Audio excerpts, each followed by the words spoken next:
오늘 제목을 눈물의 유익 이렇게 한번 삼아봤습니다. 눈물의 유익.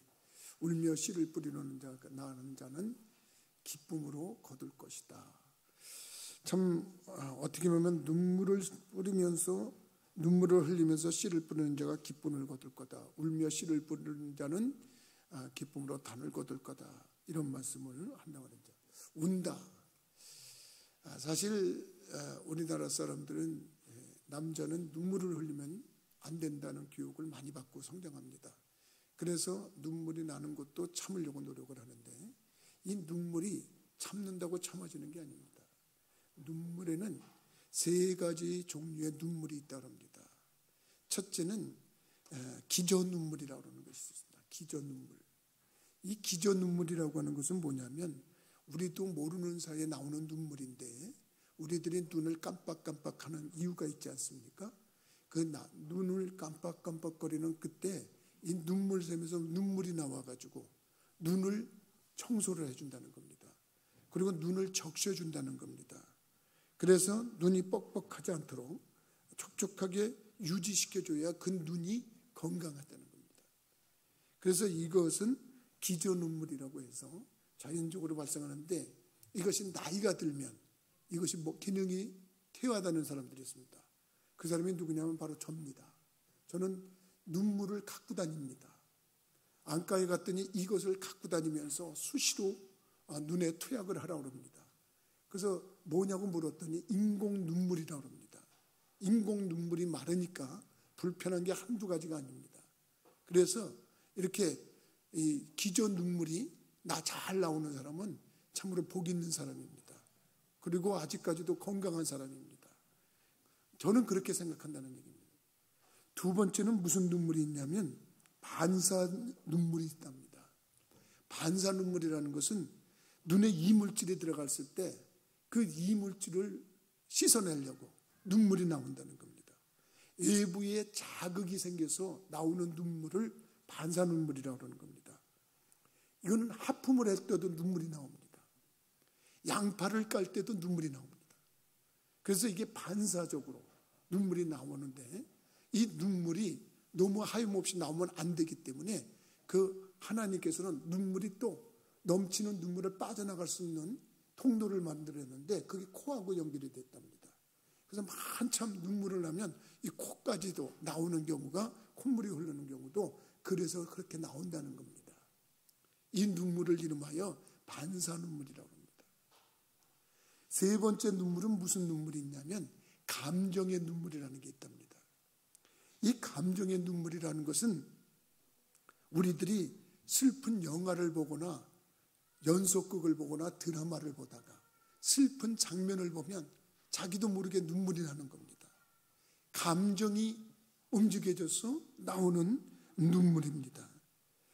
저는 이 눈물을 많이 흘려봤던 적이 언젠가 그렇게 생각했더니 저는 그 눈물이 많이 흘렀던 적이 우리나라 이산가족 찾기 운동할 때 그때 참 그거를 보면서 괜히 그렇게 눈물이 나더라고요.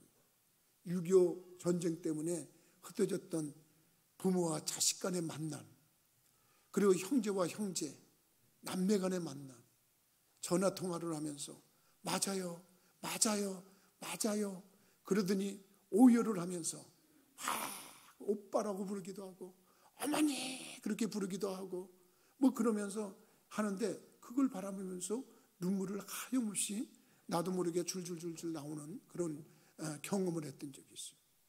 이 눈물을 우리는 무슨 눈물이냐? 감정 눈물이다.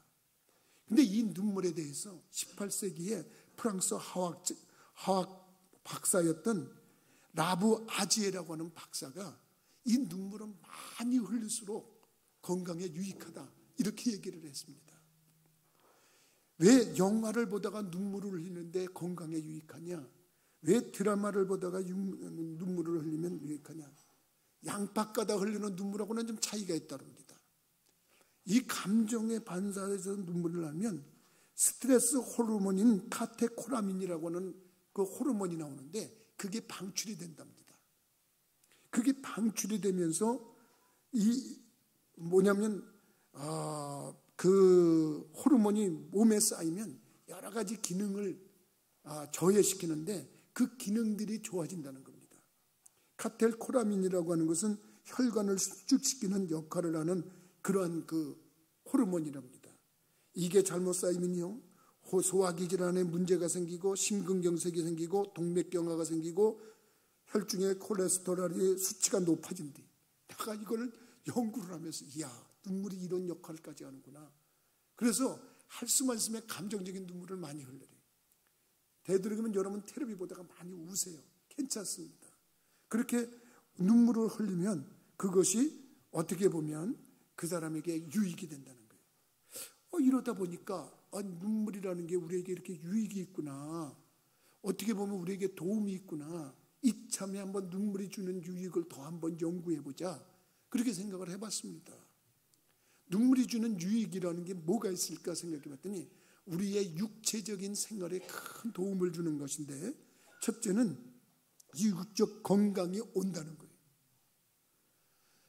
대한민국 사람들뿐만 아니라 서양 사람들도 마찬가지겠지만 전체적인 면에서 여성들이 남성보다 오래 산답니다. 남성들 복 받았습니다.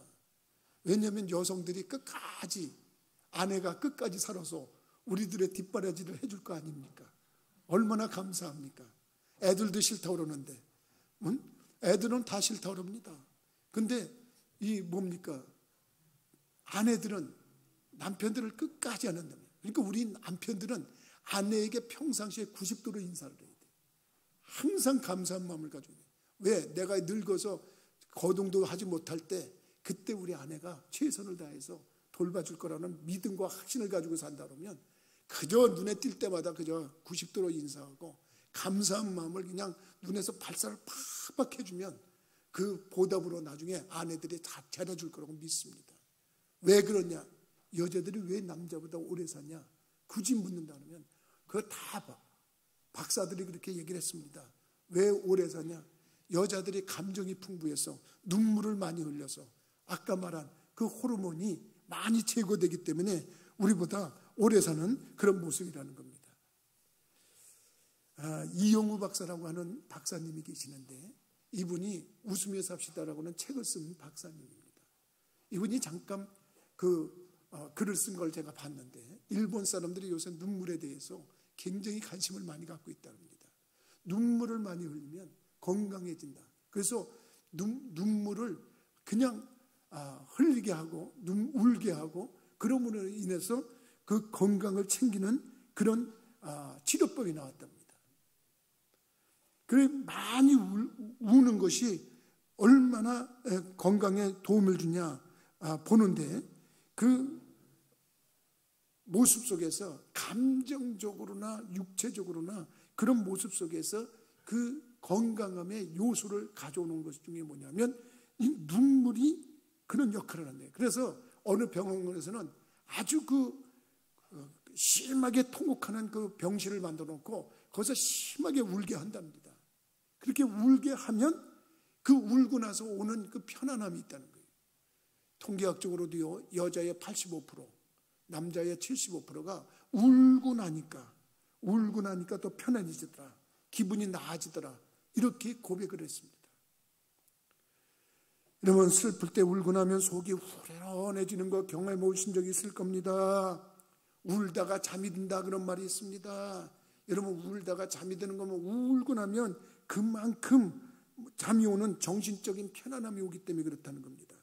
그래서 우리들이 어떻게 보면 이 정신적으로도 편안해지는 이런 모습 속에서 여러분들과 내가 울고 싶을 때 마음껏 울어서 여러분들의 건강도 챙기고 정서도 안정되고 삶이 여러분들 편안해지기를 주님의 이름으로 부탁을 드립니다. 근데 오늘 본문에 보니까 눈물로 씨를 뿌린다 그랬습니다. 여러분 눈물로 씨를 뿌린다는 것은 이것은 어떻게 보면 노력하는 삶의 모습입니다. 여러분 눈물을 흘릴 때 제가 가만히 보니까 어렸을 때 하기 싫은 걸 자꾸 하라고 해서 눈물을 흘렸던 적이 있던 것으로 기억이 됩니다. 공부를 하기 싫은데 자꾸 공부하라고 합니다. 왜냐하면 저녁 때가 되면 우리 동네에서는 지금도 내가 그때를 생각하면 다른 사람들은 그런 게 있었나 없었나 그런 줄 모릅니다. 지금은 상상도 못하고 그런 노래가 있었는지도 모르겠습니다만 저 어렸을 때는 저녁 때 저녁 먹고 나면은 아이들이 이렇게 몰려다닙니다. 골목마다. 그러면서 노래를 합니다. 여러분들은 그런 노래 못 들어보신 분이 태반일 겁니다. 애들 나와라. 저녁 먹고 심심한데 애들 나와라. 여자는 꺼붙이고 남자 나와라. 그리고 애들이 다닌다. 근데 집에 앉아 있는데 애들이 그러고 떠들고 다니는데 공부가 됩니까? 그러니까 조금 있다가 또 여자들이 천바탕 지나갑니다. 애들 나와라. 그럼 남자는 꺼붙이고 여자 나와라. 그러면서 하는데 붙잡아둔다고 공부가 됩니까? 싫다고 눈물을 흘립니다. 눈물을 흘립니다. 그때 눈물을 흘리면서 참으로 앉아있었는 그런 모습입니다. 정말 부모가 무서워서 혹은 형이 무서워서 앉아서 있기는 했지만 정말 눈물을 흘리는 것만큼 공부를 열심히 못했던 것 같아요. 그때 공부를 열심히 했더라면 지금 기쁨에 단을 거뒀을 텐데 그러지 못했단 말입니다. 여러분 생각해 보면 싫어서 일하기 싫어서 눈물을 안 흘린다? 일하기 싫어서 눈물을 안 흘린다? 여러분 그것은 정말 인생의 가장 나쁜 결과를 가져올 수 있습니다. 농부들이 씨를 뿌릴 때 얼마나 고통스러운지 모릅니다. 저는 늘 우리 교인들이 오래도록 나랑 신앙생활해서 다 아는 얘기지만 초등학교 5학년 때 여름방학 때 할머니 집에 방학에 놀러 갔다가 하도 할아버지 할머니가 하루는 이 밭에 하루는 저 밭에 이제 데리고 다니면서 일을 하는데 그게 너무 힘들어가지고 할머니 저 방학 숙제하러 집에 가야 돼요. 그리고 도망갔던 적이 있어요. 그 다음부터 결심했어요. 내가 방학해도 시골은 안 간다. 일하기 싫어서. 일하는 게 너무 힘들었어. 근데 이게 웬일입니까? 목회를 하다 보니까 시골에 가서 목회를 하는데 정말 시골 사람들은 부지런합니다. 여기 강화 내 목회하던 장소에서도 신앙생활 하던 분이 여기 앉아 있는데 거기는 지금 조금 있으면 이제 모내기철이 됩니다. 모내기철이 되면 내가 혼자 있을 수 없으니까 그 밭에 가서 좀 논에 가서 도와준다고 갑니다. 가는데 와 그때는 지금은 다 이양기나 모두 하지만 그때까지만 해도 손으로 꽂는 게 있었습니다. 손으로 뭐를 끊는데 허리가 얼마나 끊어지는지 모릅니다. 얼마나 아픈지 모릅니다. 그렇게 그들을 도와주고 했던 기억이 있어요. 그래서 나는 이 세상에서 제일 힘든 일이 농사라고 생각해요. 농사 짓는면서 씨를 뿌리러 나가는 사람이 여러분 고통과 눈물의 대가로 얻어지는 게 기쁨이란 말이에요. 눈물을 흘리는 사람들은요 반드시 그 대가를 거둡니다. 그래서 수고의 눈물과 수고의 땀을 흘리는 사람들은 반드시 거기에 따른 축복의 열매를 거두게 돼 있어요. 얼마 전에 올림픽을 했습니다. 올림픽에 나간 선수들이 메달을 따고 그냥 엉엉 우는 모습을 봅니다. 저는 그걸 보면서 얼마나 고생했으면 저렇게 울까? 얼마나 고생했으면 울까? 여러분 우리나라 국가 대표로 나간다는 것도 정말로 눈물을 한 말통에 그 눈물통에 눈물을 짜냈을 겁니다. 눈물이 됐든 땀이 됐든 그 수고와 대가가 있었기 때문에 올림픽에서 메달을 목에다 걸면서 그 성취감의 기쁨의 눈물인지 과거에 고생했던 회한의 눈물인지는 모르겠지만 그들이 그렇게 울어대는 겁니다. 그 울어대는 게 흉합니까? 아닙니다. 여러분 그들이 눈물을 흘렸었기 때문에 땀을 흘렸었기 때문에 그 땀에 대한 대가로 그 풍요를 거두어 왔는 줄 믿으시기 바랍니다. 우리 기독교인들이 정말 버려야 될 가치관이 하나 있습니다. 그렇지 않으면 정말 여러분 인생 피폐해지고 망합니다. 버려야 될 그 가치관이 뭐냐면 불로소득입니다. 일하지 않고 소득을 얻겠다고 하는 생각입니다. 노력하지 않고 결실을 발하겠다는 사람입니다. 이런 사람은 씨를 뿌리지 않고 추수를 하겠다는 사람하고 똑같습니다. 특별히 우리 젊은 층에 있는 젊은이들이 꿈이 없고 희망이 없고 목표가 없이 그저 하루하루를 소비하고 낭비하면서 시간을 보내고 있다 그러면 난 그 모습을 볼 때 마음이 찢어집니다. 목표를 정해놓고 거기에 소망을 두고 희망을 두고 거기에 도달하기 위해서는 눈물이요 땀이 녹아내려야 됩니다. 근데 다 그런 사람들은 반드시 거기에 대한 대가로 기쁨의 단을 거두어 드리게 되는 줄 믿으시기 바랍니다. 예수님께서 그런 자는 그렇지 않고 땀을 흘리지 않고 눈물을 흘리지 않는 자는 밖에다 내보내서 이를 걸고 슬피 울게 만들어라, 그렇게 말씀하신 적이 있어요. 정말로 예수님께서도 엄하게 말씀하신 적이 있어요. 마태복음 25장에 보니까 예수님께서 한 비유의 말씀을 드시면서 뭐라고 말씀했냐면, 어떤 사람이 5달란트를 맡기고 어떤 사람에게는 2달란트를 맡기고 어떤 사람에게는 1달란트를 맡기고 갔다가 돌아와서 그들이 계산을 하는데 5달란트 맡은 사람은 5달란트를 남겨서 가져왔고 2달란트 맡은 사람은 2달란트를 또 남겨서 가져왔고, 근데 1달란트 맡은 사람은 그것을 땅에 묻었다가 그것만 하나 딸랑 가지고 왔습니다. 그 사람은 이런 핑계 저런 핑계 많이 됐습니다. 주인이 뭐라고 그랬습니까? 이 악하고 게으른 종아, 이 악하고 게으른 종이라고 그랬습니다. 땀을 흘리지 않고 눈물을 흘리지 않는 자는 게으름의 상징입니다. 너는 심지도 않고 거두려고 그러느냐? 그러면서 저를 내쫓아라. 거기서 바깥 어둠데 거기는 참으로 슬피 울며 이를 갈 것이다. 눈물도 여러분 값진 눈물이 있는가 하면 참으로 값어치 없는 눈물이 있어요. 후회의 눈물이 있어요. 나는 우리 부천교회 성도들이 할 수만 있으면 기쁨의 눈물을 흘릴 수 있는 분들이 되기를 주님의 이름으로 부탁을 드립니다. 이게 우리들이 가져야 될 삶의 모습이고 여러분 목표라고 해도 과언이 아닙니다. 참으로 눈물을 흘리며 씨를 뿌리러 나가는 자는 그렇다는 겁니다. 제가 이번에 준비를 하다가 한 사람을 알게 됐습니다. 충남 부여군 기양면에서 태어난 사람입니다. 그쪽에서는 우리 고향인데 이렇게 말할 수 있을까 봐 내가 그 사람 고향까지 밝혀줍니다. 이 사람이 고향이 거기서 태어났지만은 가정이 어려웠어요. 가정이 어려워가지고 너무나 힘든 가운데서 이제 초등학교를 졸업하고 그래도 공부를 열심히 해가지고 공부를 열심히 중학교에 들어갔는데 돈이 없어서 중학교를 못 다녔어요.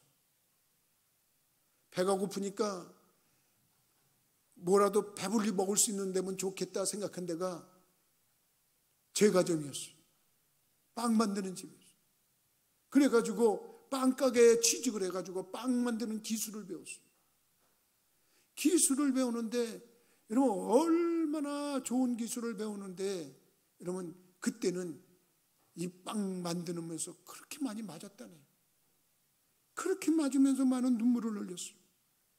그런데도 자기는 빵 만드는 기술로 성공을 해야 되겠다고 목표를 정하고 밤 새벽 4시에 일어나서 밤 11시까지 그저 빵 만드는 일에 최선을 다했다. 처음에 들어가서는 바닥 청소며 그릇 청소며 모든 하찮은 일들을 다 했다는 겁니다. 그런데 그런 사람이 그 빵 만드는 제과점에서 점점 실력을 쌓아갔는데 그의 실력이 사람들의 입에 오르내기 되기 시작했어요. 그가 그때만 해도 태극당이라고 하는 빵이 굉장히 유명했는데 거기서 최고의 실력을 인정받았다는 겁니다.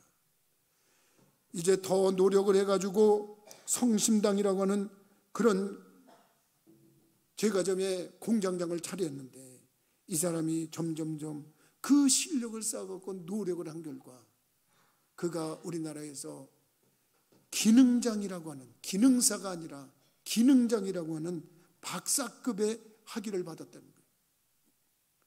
그래서 대전 중문에 있는 대전 중경공업전문대학에서 거기에 제과학과에서 이 사람을 교수로 모셔갔어요. 여러분 우리들이 삶을 살면서요 내 처지가 이것뿐이 안 된다고 좌절하고 낙심하고 한숨 짓고 주저앉아 있으면 그 사람은 성공할 수 없습니다. 근데 어려운 환경에서 눈물을 흘리면서 씨를 뿌리는 것처럼 씨를 뿌리고 노력하다 보면 기쁨의 단을 거두게 되는데, 나는 여러분들도 그렇고 우리 부천교회 모든 성도들이 저마다 이런 고귀한 간증의 주인공들이 되기를 주님의 이름으로 축원합니다. 내가 눈물을 뿌렸더니 이만큼이다. 눈물은 바로 그 자체가 씨앗이 될 수 있는 겁니다. 얼마만큼 뿌렸느냐에 따라서 기쁨이라고 하는 열매가 그 사람에게 주어지는 겁니다. 그 자체를 우리들이 알고 열매로 거두기를 원한다고 하는 사람은 눈물을 흘리면 흘릴수록 많은 축복의 씨앗을 거두게 되는데, 그것이 우리들에게 경제적인 축복으로 나타나는 줄 믿으시기 바랍니다. 한 가지 더 어떤 열매가 나타나나 가르고 봤더니 영적인 건강의 축복도 우리에게 주어진다는 사실을 깨닫게 되는 거예요. 여러분, 이게 무슨 말입니까? 성경에 보면요, 우리들이 눈물을 많이 뿌린 사람은 이렇게 기쁨에 거두지만은 눈물과 영성도 비례하는 것을 볼 수가 있습니다. 눈물을 많이 흘린 자는 하나님이 그만큼 사랑하십니다. 성경에서 눈물을 가장 많이 흘린 사람을 누구라고 생각합니까? 여러분들이 지금 마음속으로 한번 생각해 보시기 바랍니다. 성경에서 눈물을 가장 많이 흘린 사람이 누굴까? 여러분, 성경에서 나는 그냥 그렇게 생각합니다. 혹시라도 혹시 여러분들이 발견한 사람이 있으면 저한테 알려주시기 바랍니다. 목사님, 나는 성경에서 눈물을 제일 많이 흘린 사람을 난 이 사람이라고 생각합니다. 그 근거는 이겁니다. 그리고 한번 얘기를 해주면 내가 참고 좀 하겠습니다. 나는 내 견해에는 다윗이라고 하는 사람입니다. 다윗이라고 하는 사람이 하나님 앞에 바로 인정을 받았던 사람이었어요. 그래서 하나님이 어린 목동이의 그 역할을 하고 있던 그를 불러다가 사무엘 선지자가 머리에 기름을 붓고 장차 너는 왕이다. 그리고서 왕으로서 인정을 해줬는데, 왕이 되고 나니까 실수를 했어요. 실수를 한 게 뭐냐면 우리아의 아내 밧세바에게 참으로 그만 마음이 뺏겨서 그 여인을 자기의 아내로 삼는 가정에 정말 씻지 못할 죄를 졌다고 해도 과언이 아니에요. 나단 선지자가 그에게 그것은 정말 악독한 행위고 큰 죄된 행동이라고 지적을 하니까 이 사람이 거기서 회개와 통곡의 눈물을 흘리기 시작했어요. 시편 6편 6절에 보니까 그때의 상황을 그는 시로 표현을 했어요. 내가 참으로 눈물로 내 침상을 띄워보냅니다. 내 요를 적십니다. 여러분, 얼마나 눈물을 흘리면 시편의 여러 편이 그가 그 죄를 짓고 회개하는 눈물의 시가 표현이 된 적이 많습니다.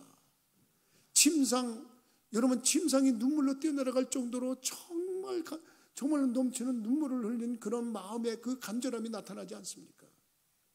요를 적셨다는 겁니다. 난 베개만 적셨는 줄 알았습니다. 그게 아닙니다. 요를 적셨어요.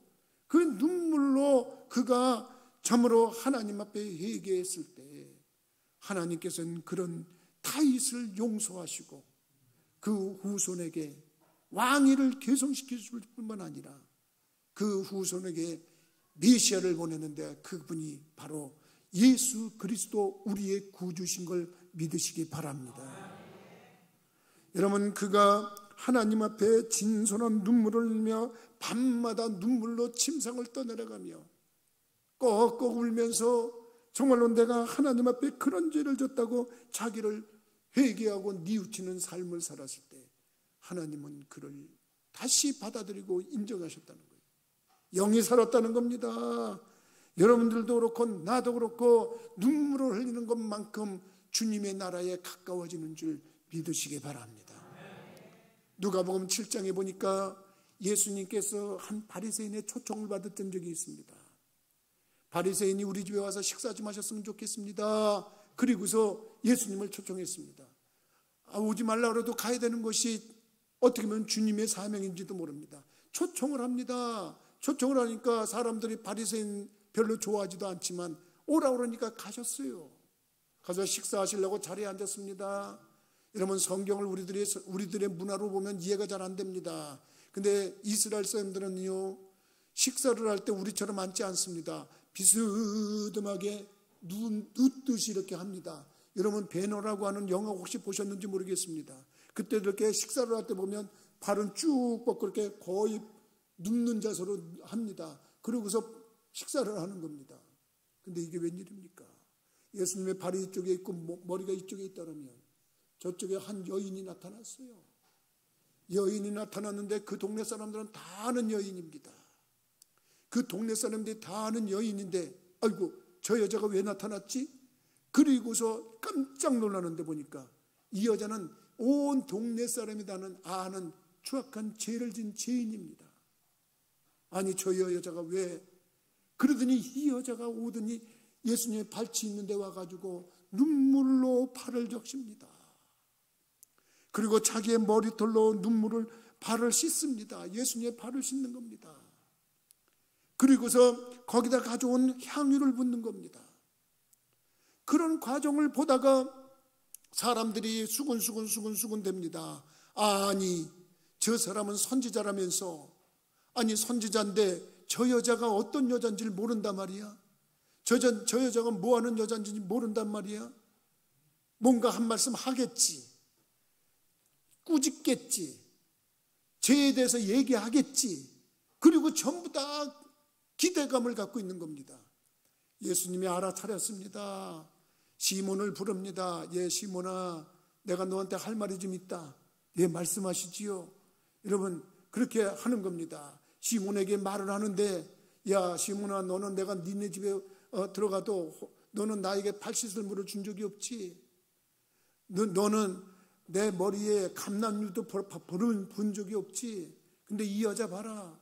이 여자는 지금 내 발에다가 눈물로 발을 적시고 머리털로 씻고 향유를 부었다. 그러면서 한 말씀 하셨어요. 너 어느 사람이 빚을 줬다.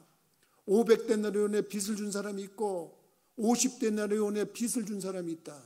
근데 이 사람들이 하도 가난해서 못 갚을 것 같으니까 이 빚 준 사람이, 야 그만둬, 내가 다 탕감해 줄게, 내가 안 받을게. 그리고 탕감해 줬다.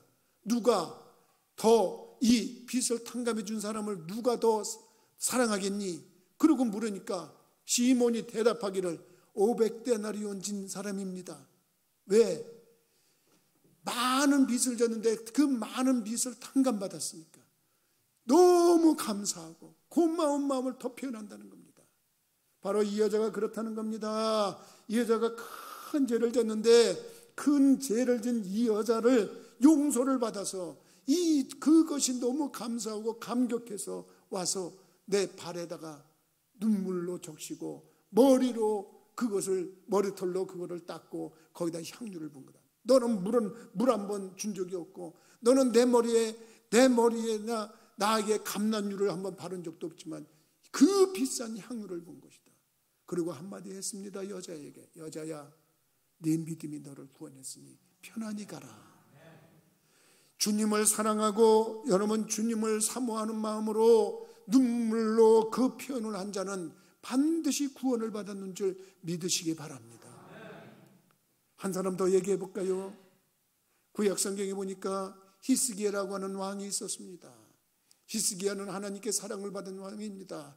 근데 주위에 아수르라는 대국이 매일 괴롭힙니다. 그 아수르라는 대국이 또 쳐들어올라고 합니다. 나라가 참으로 위기에 쌓입니다. 근데 이게 웬일입니까? 몸에 병이 들었어요. 병이 들었는데 이사야라고 하는 선지자가 찾아오더니만 하나님께서 왕을 데려가시겠다고 합니다. 이번 병으로 데려가신다고 그러니까 이제 삶을 정리하시고 가실 준비를 하시는 게 낫겠습니다. 사형 선고입니다. 여러분, 히스기야는 아멘 할렐루야 그러고 갈 수도 있는 신앙의 소유자였습니다. 내가 볼 때는 그렇습니다. 근데 지금 나라가 이렇게 어려운데 자기 할 일이 있지 않겠습니까? 그래서 그는 벽을 향해서 하나님 앞에 통곡하며 간구합니다. 하나님, 내 수명을 좀 연장해 주시옵소서. 나에게 더 살 수 있는 기회를 주시옵소서. 그리고 아무 세상을 보지 않고 의사를 바라본 것도 아니고 누구의 도움을 바라본 것도 아니고 벽을 향해서 오로지 하나님만 바라보고 그가 통곡하며 기도했는데 이사야 선지자가 그 타운을 벗어나기 전에 하나님의 음성이 다시 이사야에게 전달됩니다. 이사야야, 너 돌아가서 히스기야에게 이렇게 전하라. 내가 네 기도를 들었고 내가 네 눈물을 보았다. 그렇기 때문에 네 수명을 15년을 더하고 아수르로 내가 물리치고 이 성을 지켜주겠다. 이유가 뭡니까? 히스기야의 눈물 때문이었습니다. 히스기야의 눈물의 기도 때문에 히스기야의 수명이 15년을 연장이 될 뿐만 아니라 아수르의 공격으로부터도 그 나라를 지킴을 받았고 보호를 받았다고 성경은 증명을 하고 있습니다. 눈물이 우리의 약함을 표현하는 건가요? 아닙니다. 하나님하고의 친밀한 관계성을 표현하는 겁니다. 여러분들은 주님을 생각하면서 하나님을 생각하면서 울어본 적이 언제 있습니까? 정말 눈물이 메마른 시대입니다. 지금은 주님과 헤어지며 주님과 거리가 멀어진 것에 대해서 조금도 미안해하지 않고 조금도 마음 아파하지 않고 눈물을 보이지 않는 우리들은 너무나 각박한 세상에 살고 있는 거 아닙니까? 코로나 핑계를 대면서 우리들이 주님과의 이 멀어진 관계를 가까이 하려고 하지도 않고 어떻게 보면 당연한 것으로 받아들인 거 아닙니까? 이제부터라도 눈물을 뿌려야 됩니다. 이제부터라도 눈물을 심어야 됩니다. 그래야 기쁨으로 단을 거둘 수 있게 되는 줄 믿으시기 바랍니다. 여러분, 감정적으로도 건강을 얻어서 건강해질 수가 있고, 내가 눈물로 노력하면 부와 기가 나한테도 올 수가 있고, 눈물로 기도하면 멀어졌던 하나님과의 관계도 회복되고 주님의 사랑도 주님의 축복도 소유할 수 있다는 이 기정사실을 깨닫고 오늘도 승리하시는 분들이 되기를 주님의 이름으로 부탁을 드립니다. 기도하시겠습니다. 거룩하신 아버지, 전능하신 하나님, 눈물이 주는 유익에 대해서 우리들이 잠시 생각을 해봤습니다. 육적으로도 건강하게 하시고 정신적으로도 건강하게 하시고 영적으로도 건강하게 하시는 그 부분 속에 눈물 자체가 씨앗이 될 수 있게 하시고 눈물로 씨를 심을 때 기쁨으로 탄을 거둘 수 있는 지혜로운 성도들이 되어지게 하여 주옵소서. 특별히 우리 젊은이들이 눈물로 노력하게 하시고 땀으로 노력하게 하시고 그래서 믿는 자의 가정의 자녀들이 잘 되는 역사가 있게 하시고 그 자녀들로 인하여 그 부모들이 기쁨을 얻고 그 일로 인하여 하나님이 기쁨을 얻는 주인공들이 되도록 인도하여 주옵소서. 예수 그리스도 이름으로 기도하옵나이다. 아멘.